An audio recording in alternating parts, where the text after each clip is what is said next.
Assalamualaikum warahmatullahi wabarakatuh. Alhamdulillah.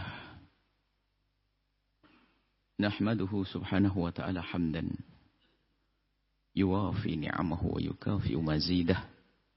Ya Rabbana lakal hamdu kama yanbaghi li jalali wajhika wa 'azimi sultanik. Subhanaka la nuhsi ثناء عليك أنت كما أثنيت على نفسك فلك الحمد ولك الشكر على ذلك. اللهم صل وسلم على حبيبنا سيدنا محمد وعلى آله وأصحابه والتابعين لهم بإحسان إلى يوم الدين. اللهم يا ربنا علمنا التأويل وفقهنا في الدين. أعنا يا ربنا على فهم كتابك والعمل به واحشرنا يوم القيامة مع زمرة أهله ومع حبيبك سيدنا محمد. ارزقنا يا ربنا توبة قبل الموت والشهادة عند الموت والجنة بعد الموت. أما بعد.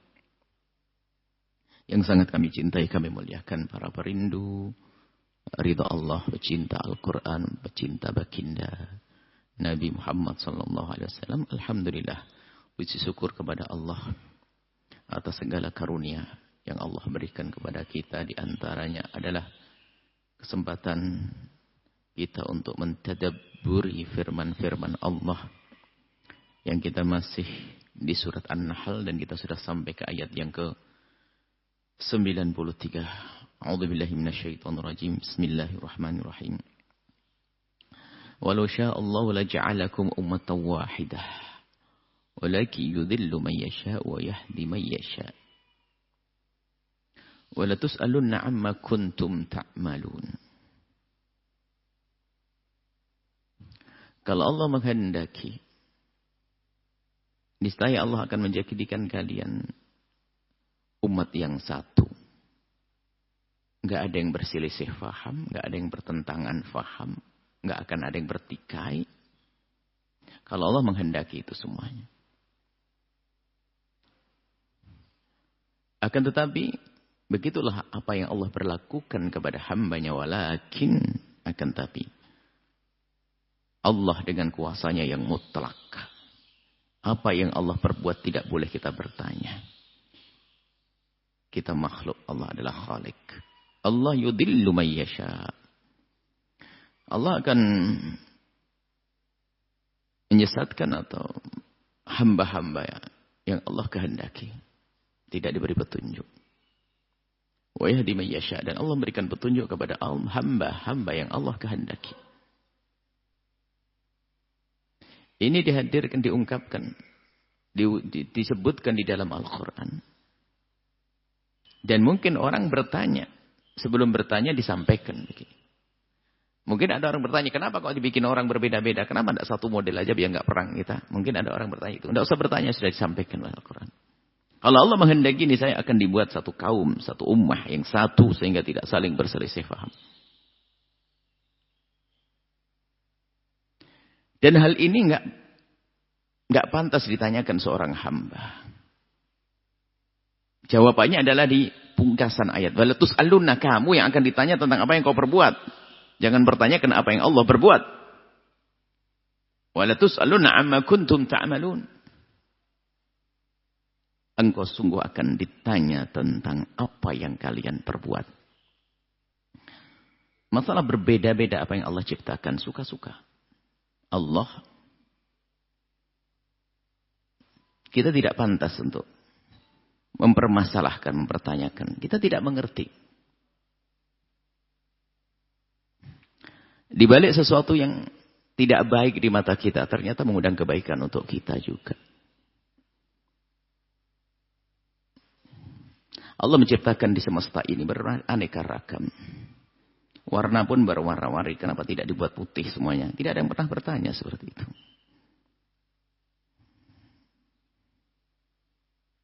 Karena saya hobi ayam, kenapa tidak diciptakan binatang ayam semuanya? Biar saya nyarinya gampang juga.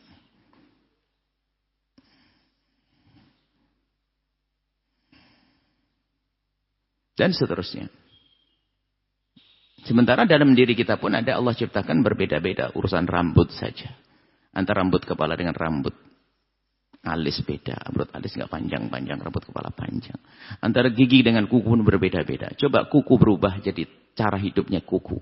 Gigi berubah dengan cara hidupnya kuku. Anda bermasalah.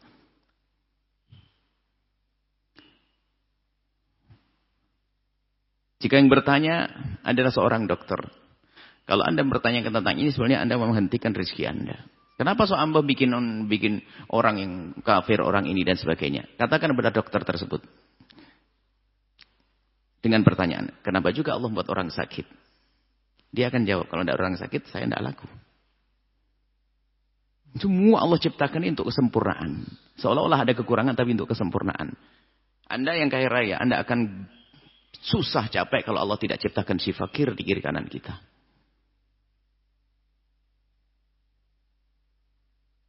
Ada siang, ada malam. Mungkin yang selama ini sedang bekerja, maka berkata, kenapa kok buru-buru malam? Kenapa tidak siang terus?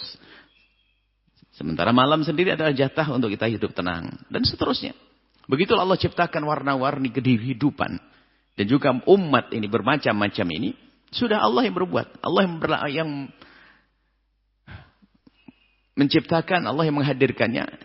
Tidak boleh kita bertanya kenapa dan kenapa. Jawabannya panjang dan kita tidak akan tahu. Bermacam-macam hikmah di balik itu semuanya.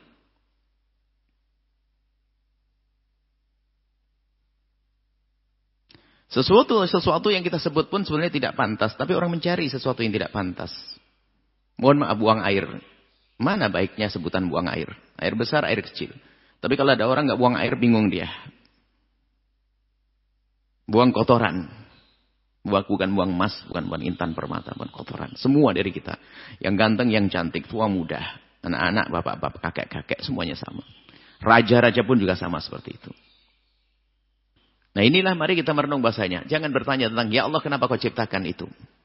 Walau sya'allah la ja'alakum ummatan wahidah. Kalau Allah menghendaki bisa Allah menciptakan. Bahkan Allah pun kalau menghendaki tidak menghadirkan kita di semesta ini juga bisa kok.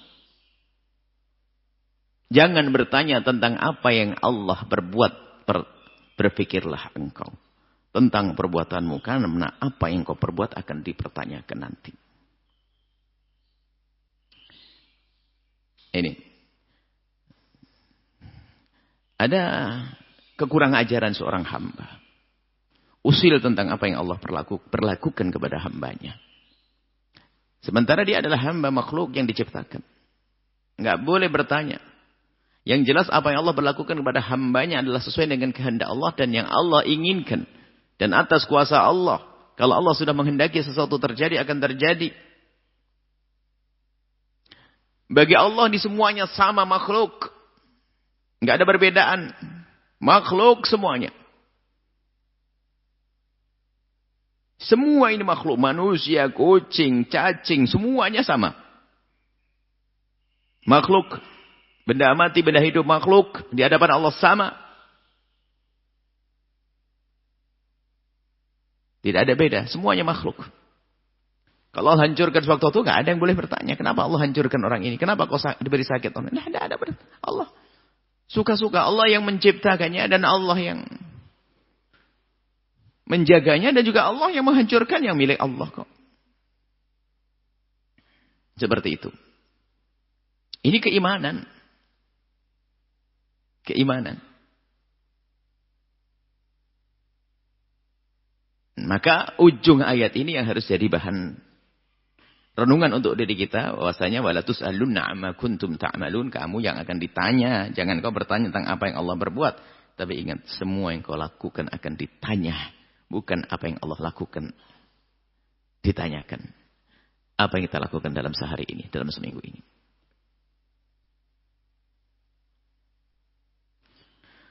Wala tattakhidhu aymanakum dakhalan bainakum fatazilla qadamun ba'da thubutiha. Wala tattakhidhu aymanakum, jangan kau jadikan sumpah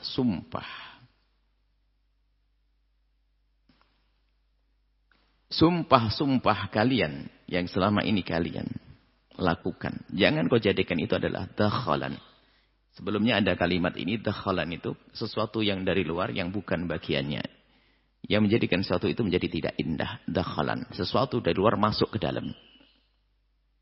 Ada susu asli kemasukan air. Air juga air asli sebetulnya. Menjadi susu palsu kan begitu. Susunya asli. Airnya juga asli. Cuman air itu bukan bagian dari susu. Kalau dimasukkan merubah. Merubah susunya menjadi susu tidak murni lagi. Dakhalan itu seperti itu. Jadi dakhalan itu menjadi anak merusak. Jangan kau jadikan sumpah-sumpah itu perusak. Di antara kalian. Sebab dengan sumpah orang menjadi percaya. Ternyata dia adalah orang yang ingin menjadikan sumpah untuk mencari kepercayaan seseorang untuk bisa dibohongi. Nah ini yang musibah. Fatazillu qadamun, dari sinilah tergelincirnya kaki-kaki orang yang sering bersumpah berjanji. Ada hubungannya dengan aufu bil uhdi ahdillahi pada ayat sebelumnya. Aufu bi ahdillahi. Tepatilah perjanjianmu dengan Allah. Semua perjanjian-perjanjianmu dengan Allah atau dengan manusia atas nama Allah. Sehingga fatazillu qadamun ba'da thubutiha, sehingga tergelincirlah kaki-kaki yang sudah lurus. Jadi gara-gara sumpah ini. Sumpah berbohong agar dagangannya laku. Agar dipercaya sama orang lain. Lalu dia rela bersumpah. Maka sesungguhnya di saat dia berbohong dengan sumpahnya itu menjadi orang yang telah tergelincir dia. Tergelincir dengan sumpah, bohong dengan sumpahnya tadi. Di saat dia semula dia tidak. Dia ngomong begitu saja, lalu orang bisa saja percaya. Sehingga sumpah itu sendiri, kalau bicara sumpah itu, biarpun dalam keadaan benar pun kita tidak boleh memperbanyak sumpah. Sebab kalau orang sering sumpah, akhirnya sumpah jadi tidak ada harganya. Sehingga sumpah dengan tidak sumpah menjadi sama. Akhirnya bisa saja orang itu biarpun bersumpah menjadi tidak dipercaya. Sumpah. Dan makna aiman kemarin diperluas maknanya bukan sekedar sumpah seperti itu, akan tapi semua perjanjian-perjanjian. Wa tadhuqus su' bima sadattum. Nah, jangan sampai engkau biasa ingkar janji, melanggar sumpah. Yang itu semua akan menjadikan kalian menemukan ketidakbaikan. Tadhuqu, merasakan, su' ketidakbaikan. Bima sadattum an sabilillah, dengan dari apa yang telah kau lakukan dari menghalangi orang dari jalan Allah, jalan kebaikan. Walakum adzabun adzim, dan bagimu adalah siksa yang agung. Gimana sih melanggar sumpah kok menghalangi orang dari kebaikan? Ini perlu penjabaran. Kalau orang melanggar sumpah, gimana kok ini disebut sebagai orang yang yasudduna an sabilillah, orang yang menghalangi orang yang menghalangi hamba-hamba Allah menuju jalan Allah, gimana? Jadi begini. Jika kebohongan dengan sumpah itu nanti sudah menjadi kebiasaan hamba-hamba, maka bersama itulah kebaikan akan terhalang. Kaidahnya sederhana. Kalau Anda bertemu dengan seorang santri yang katanya santri itu baik, namanya santri.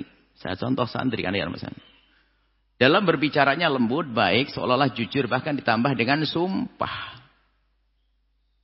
Tak taunya dengan sumpahnya berbohong. Baik. Dengan sumpahnya berbohong, tentu ada kecewaan dalam diri Anda kepada satu santri tersebut.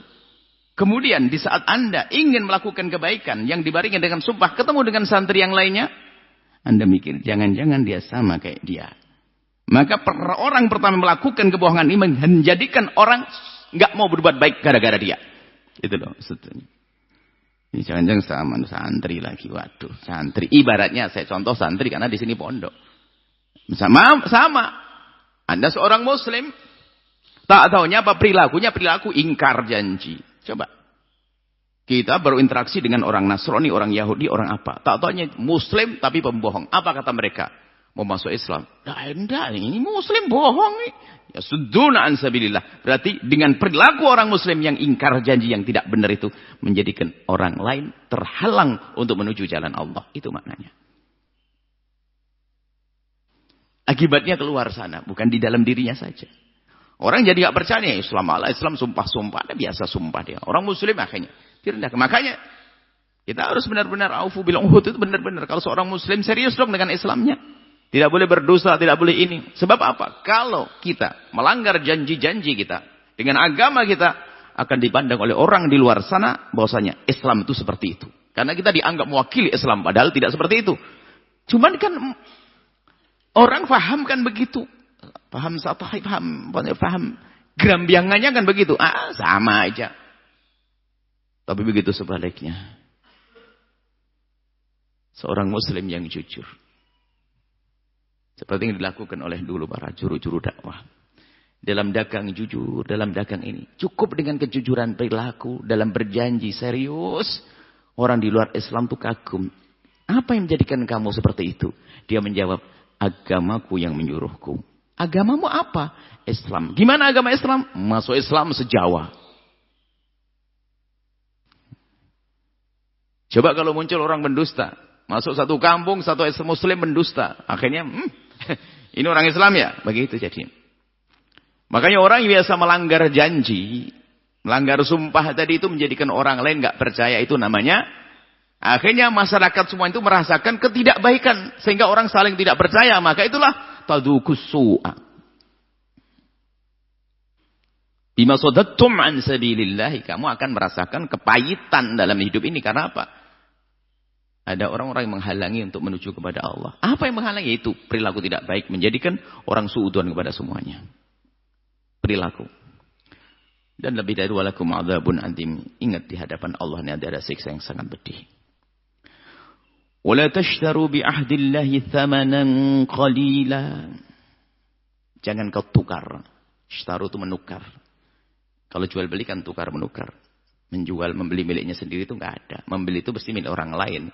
Duitku aku berikan, barangmu aku ambil. Namanya tukar. Wala tashtaru. Jangan kau tukar bi ahdillahi dengan janji Allah yang dibalik.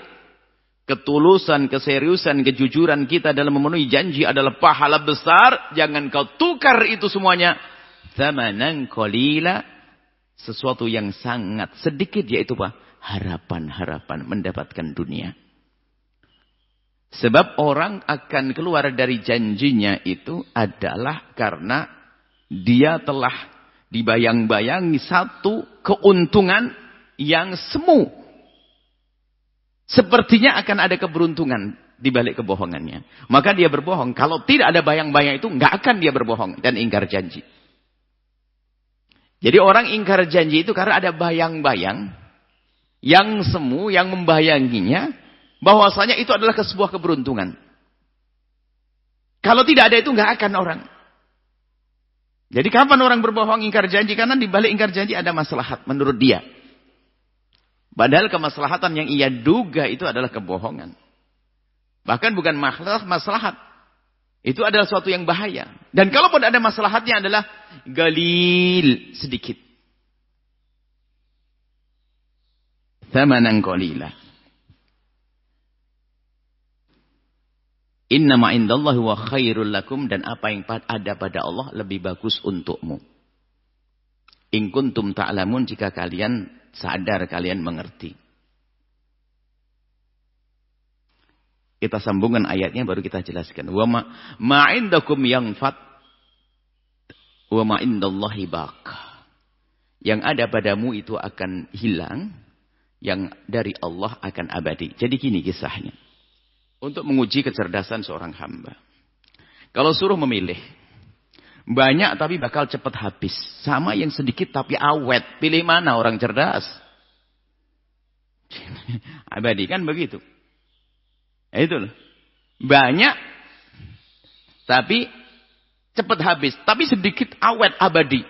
Orang akan mikir. Yang sedikit abadi. Ini perbandingan. Sekarang bukan begini perbandingannya. Yang banyak abadi. Sedikit bakal cepat hilang. Pilih mana?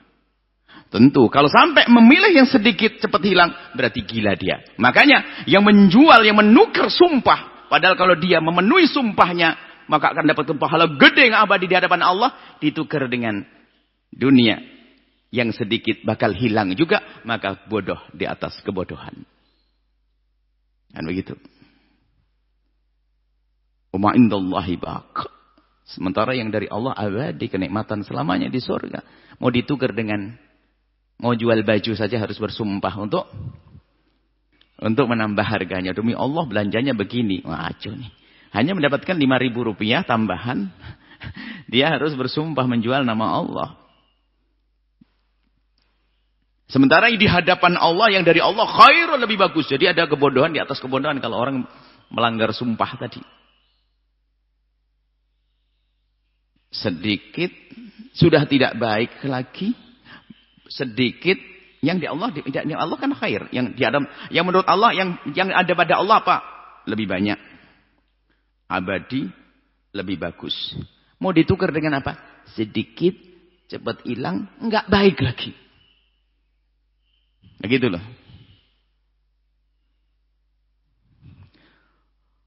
Kemudian bagi mereka yang ingin bertahan dengan menjadi orang yang jujur, amanah, memenuhi semua yang telah ia sepakati dengan sesama hamba atau dengan Allah, patuh dengan sumpah dan janjinya, dan untuk itu memang perlu kesabaran.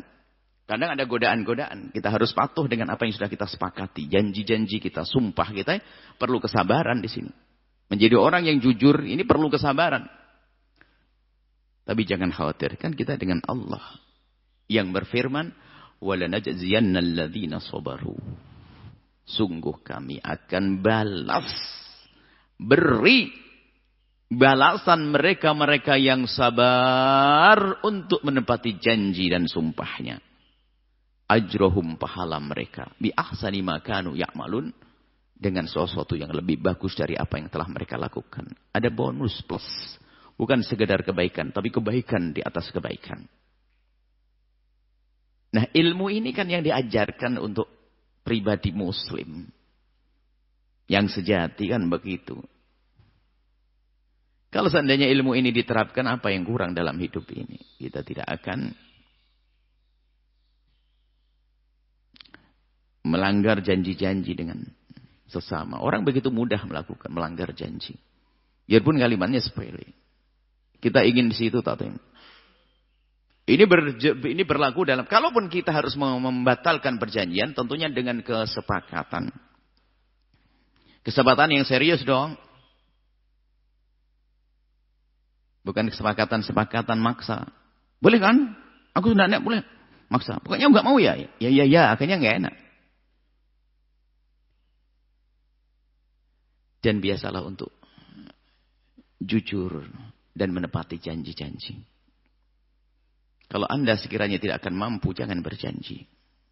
Bersumpah. Ada orang latah berjanji tidak pernah mikir. Ya insya Allah besok datang enggak mikir. Kita bisa saja berjanji besok ketemu. Ingat kemarin kami sebutkan. Kita bertemu esok hari itu bebas. Nggak wajib. Mubah. Boleh ketemu, boleh tidak. Tapi setelah kita berjanji besok ketemu ya. Jadi wajib dong. Karena sudah berjanji kita. Makanya sebelum berjanji mikir dong. Berbeda kalau ternyata besok ada halangan. Di saat kita sudah harus menepati janji ada sesuatu. Nah, bukan urusan dunia, bukan urusan kepentingan. Tapi ada hal penting misalnya.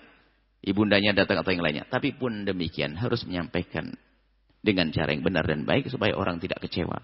Terlanjur dia datang dan menanti kedatangan Anda, tentunya Anda tidak datang. Beralasan setelah berlalu masa waktu yang telah dijanjikannya. Itu menyakitkan. Banyak kebodohan dilakukan semacam itu. Allah ya astagfirullahaladzim. Kemarin habis gitu. Kalau orang lupa beneran ya. Bukan orang memang pekerjaannya suka lupa karena nggak peduli. Sebab biasanya lupa itu karena tidak perhatian. Itu ada juga penyakit.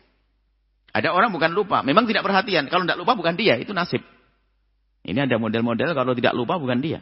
Karena tidak biasa memperhatikan apa yang dia omongkan. Problem dia, masalah juga. Janji-janji kepada manusia. Ada pernikahan. Apa yang seharusnya kita lakukan di balik pernikahan. Ada hak dan kewajiban yang harus saling dipenuhi. Dan masih banyak. Dalam kesehari-harian kita, perdagangan. Ada. Man amila salihan min dzakarin aw untha wa huwa mu'min falanuhyiyannahu hayatan thayyibah. Baik. Kalau bicara tentang perjanjian, transaksi, jual beli segala macam itu kan umumnya laki-laki dulu kebayang. Perempuan kan hanya duduk manis di rumah.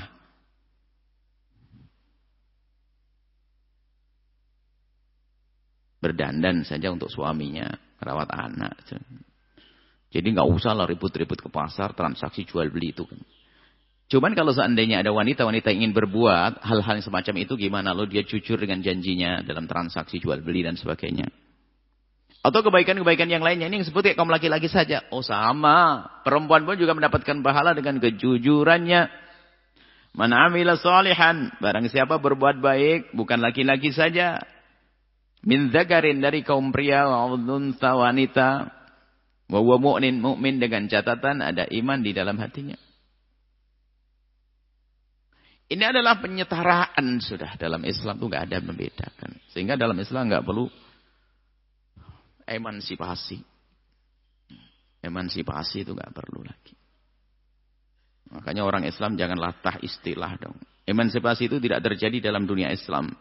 Di Eropa sana dulu wanita dijadikan orang yang kelas 2 lah begitu. Sehingga ada gerakan wanita untuk menyetarakan mereka dengan kaum pria. Sehingga perlu adanya emansipasi. Nggak usah diusung ke sini. Dalam Islam nggak ada. Wanita menjadi orang kelas 2 itu nggak ada. Siapapun yang man amila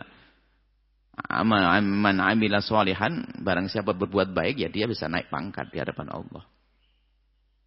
Derajat wanita sangat mulia di dalam Islam tentang bagaimana Nabi mengajari seorang pria yang bertanya, ya Rasulullah, ayun nasi ahaqqu bi husni sahabati. Siapakah orang yang lebih berhak untuk aku perlakukan baik dalam hidup ini? Jawab ibumu. Siapa lagi? Ibumu. Siapa lagi? Ibumu. Ibu. Masa Islam pakai emansipasi lagi? Kurang apa ini? Nah, ini kita perlu cerdas memilih istilah ya. Jangan gampang ikut-ikut emansipasi. Perlu emansipasi wanita. Jadi mungkin dia tidak paham tentang syariat, jadi merasa tertindas. Kesempatan bisa punya hak. Wanita punya hak untuk bisa menjadi orang-orang sukses dalam segala hal. Tapi kan ada beberapa hal yang nggak boleh ditangani pemerintah, wanita. Ada banyak hal yang tidak boleh ditangani wanita. Jika ada syariat melarang wanita untuk menangani tersebut, justru itu adalah makna pemuliaan wanita, harus pahami. Ada tugas-tugas berat. Ada wanita ya karena tidak memandang masalah itu. Tidak memandang masalah gender. Dia memandang masalah, ini kaum pria ya Rasulullah. Kaum pria kok enak banget. Dikit-dikit ada seruan jihad, mati syahid, surga. Lalu kami bagi wanita apa? Bukan. Mestinya kalau ngiri, wanita nuntut emansipasi kayak begini. Minta perang begitu. Ada sama Nabi. Nah, ini salah memahami emansipasi, yang dituntut nggak benar lagi. Nyuruh suaminya hamil barangkali. Setaraan gender, apa itu? Jadi bahan guyonan seperti itu. Islam sudah luar biasa. Yang kenal Islam maka dia akan memuliakan wanita. Dan wanita akan mulia. Maka wanita menjadi tidak mulia biasanya karena dirinya sendiri tidak memuliakan dirinya. Lalu bagaimana kaum pria bisa memuliakan? Dan laki-laki hebat adalah yang bisa memuliakan wanitanya. Yang tidak bisa memuliakan wanitanya maka dia laki-laki rendah. Ternyata naik pangkatnya seorang laki-laki di saat dia berurusan dengan wanita. Wanita ini laki-laki tidak bisa menghargai wanitanya di rumahnya, dia rendah dia. Biarpun katanya seorang big boss. Di situ kuncinya. Ternyata itu sudah tolak ukur di sini seorang wanita ini. Kalau bisa menghargai wanita berarti Anda mulia. Itu yang ada dalam Islam, indah sekali. Nah, tidak perlu kita dalam Islam. Waktu itu ada zaman ya Rasulullah, enak lagi kaum laki-laki bisa bisa jihad lalu mati syahid. Nabi menyebutkan bagimu sudahlah tenang, bagimu tuh mati syahidmu tuh banyak ceritanya disebut dalam hadis yang bermacam-macam termasuk melakukan umrah, haji, melahirkan. Kalau ada seorang laki-laki pada zaman Nabi itu begitu rindunya untuk mati di medan laga, pengen mati syahid. Enggak mati-mati sampai berkali-kali. Nabi tersenyum kalau belum waktunya mati tidak akan mati. Tapi kalau seandainya mati mulia. Wanita kalau seandainya wanita mati dalam keadaan melahirkan atau sebab melahirkan mati syahid. Biarpun kita enggak boleh minta mati begitu. Artinya pintu mati syahid ada pada wanita, nggak ada pada laki-laki. Laki-laki nggak perlu protes, ya Rasulullah, kok enak banget cukup melahirkan saja lalu mati syahid. Saya pengen melahirkan, nggak ada ngomong gitu. Kaum laki sudah dibagi-bagi, nggak ada istilahnya berbeda-bedakan. Semua dikasih pintu masing-masing. Jadi nggak ada kok diskriminasi, itu nggak ada dalam Islam. Tapi semua dikasih pintu masing-masing.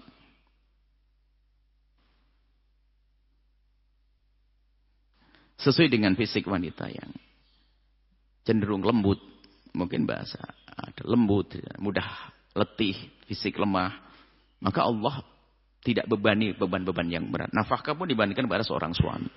Kalau Anda ada emansipasi, kalau laki-laki menuntut emansipasi, ya emansipasi. Nanti laki-laki nuntut, kenapa ya Rasulullah kok saya tok yang harus ngasih nafkah, laki-laki kan sama-sama merasakan kenikmatan, sama-sama punya anak, mestinya istri dong ngasih nafkah juga. Loh, kan bisa gitu, nggak enak aturan, berantakan semuanya. Sudah diatur Islam. Nanti laki-laki nuntut juga. Kapan tuntutan itu ada? Di saat kebodohan menguasainya. Kebodohan menguasainya. Sudahlah, apa yang Allah berlakukan itu yang terbaik. Istimewa. Maka, man amila sholihan. Kalau ada berbuat baik. Min dzakarin, laki-laki. Untha, perempuan. Wa huwa mu'min, catatannya seorang beriman. Terangkat dia. Pahalanya besar di hadapan Allah. Falanuhyiyannahu hayatan thayyibah. Allah akan beri kehidupan yang baik. Kehidupan yang baik ini adalah kehidupan di dunia bisa. Dan juga kehidupan di akhirat. Sebagian mengatakan ini kehidupan di dunia. Kalau orang punya amal soleh, dia akan mengundang kebaikan di kiri kanannya. Seorang istri yang punya amal soleh. Sholatnya baik. Dengan Allah baik. Puasanya benar dengan Allah baik. Kemudian, dia berperilaku baik dengan suami. Berperilaku baik dengan tetangga. Berperilaku baik dengan anak. Maka dengan amal soleh seorang wanita ini akan mengundang semua yang ada di kiri kanannya menjadi baik. Dan kebaikan yang dilakukan oleh wanita tersebut menjadikan di kiri kanannya juga baik. Maka kebaikan akan dirasakan oleh dia. Maka menjadikan kehidupannya baik. Walanuhyiyannahu hayatan thayyibah. Maka ini namanya kehidupan di dunia yang baik. Tapi kalau Anda mengajari orang itu mencuri. Anda sendiri bingung bakal kecuri sama dia nanti. Kalau Anda mengajari orang baik. Mau tidak baik, kebaikan yang Anda ajarkan kepada dia. Akan Anda rasakan. Itulah falanuhyiyannahu hayatan thayyibah. Allah akan berikan kehidupan yang baik. Itu di dunia. Adapun di akhirat wala najziyannahum ajrahum bi ahsani ma kanu ya'malun. Adapun di akhirat nanti akan ada imbalan pahala dari Allah dengan sebaik-baik pahala, dengan pahala yang baik atas apa yang mereka lakukan dari kebaikan di saat berada di dunia. Semoga Allah mudahkan kita untuk beramal baik.